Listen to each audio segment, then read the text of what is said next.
ازيكم ياللي ما فيش زيكم؟ عاملين ايه؟ يا رب تكونوا بخير. عملنا النهارده طبق سمين متين. ده طبق عاملينه قبل كده، والطبق الجديد هوريهولكم. ويلا نصلي على الحبيب ونبدأ الفيديو بتاعنا بالصلاة على الحبيب وندعي لأمواتنا بالرحمة. بصوا، دي طاسة السمين المتين. الكبدة بتاعتنا هنبدأ نصلي نسمي بسم الله ونشوف. تبلنا الكبدة بتاعتنا قرنين فلفل حار، فصين توم ودقناهم مع الملح، معلقة كزبرة ناشفة، وشوية ملح، ونقلب التقليبة الجميلة دي. بس يا لون، واحنا عارفين انها ما بنغسلهاش، فبنحط لها 4 5 ليمونات كده، عصير ليمون. كنت فاكرة ان انا بصور نركنهم على جنب. بقى الكبدة تبلناها، جبت ديت في الكبة قرن فلفل حامي احمر، ومعاه بصلايه، ونزلنا عليهم بربع كيلو لحمه.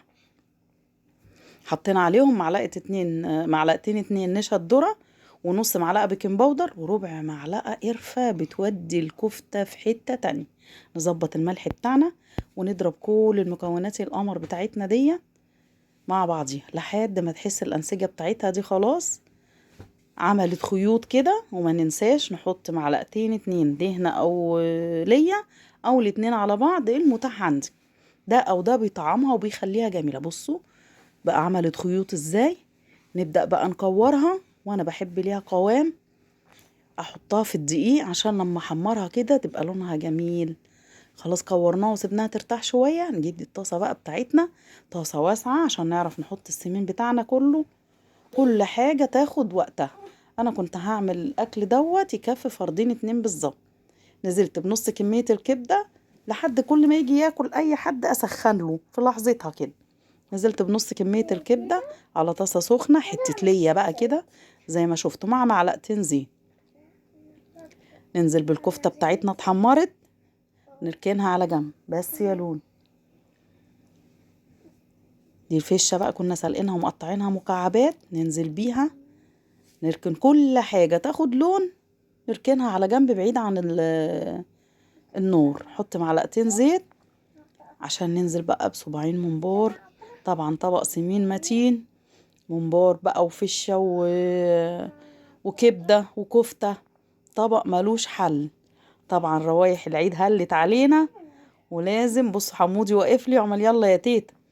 زي ما انتوا شايفين كده يا حبايبي، كل حاجة تاخد دقيقة مش اكتر من دقيقة، وتلفيها معلقتين زيت لما تلاقي تحس الصينية بتاعتك. بس يا لولو، نشفت تحطي معلقة زيت. نزلنا بقى ببصلتين مقطعينهم جوانح. والبصل الابيض جميل، بيدي تذكيرة جميلة وما بيغمقش في الاكلة الجميلة دي. حطيت قرنين فلفل رومي على حامي، ده اختياري. كنت سلقة لحمة بقى وفيها بهاريز وحتت لحمة سمينة. قلت لها طبعا ده طاسة السمين المتين، ناخد حتتين السمين. قطعتهم كده مكعبات وحطيتها بقى كده معلقة التوم اللي احنا دقينها ننزل بيها في الاخر، يا دوب تلف لف تديكي بقى ريحة تحفة. ظبطي الملح بتاعك بقى، فلفل اسمر، شوية ملح مشكل، شوية كزبرة ناشفة. الله على الروايح، لو معايا شمة قولي شمة. الطبق زي ما انتوا شايفين، الطبق ده انا مقطعة فيه كزبرة خضرة عشان ننزل بقى بكل الجمال القمر اللي معانا ده. لو انتوا معاها وشامين الريحة، الله بقى.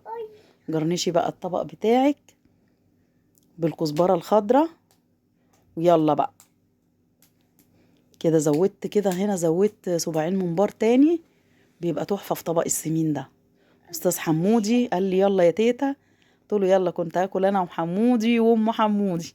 يعني الطاسة دي بتكفي من فردين لثلاث افراد بياكلوا لما يقولوا يا بس. يلا ما تنسوش الصلاة على الحبيب، وندعي لأمواتنا بالرحمة، ونصلي على الحبيب. وكل سنة وانتم طيبين. هنا بقى بدوق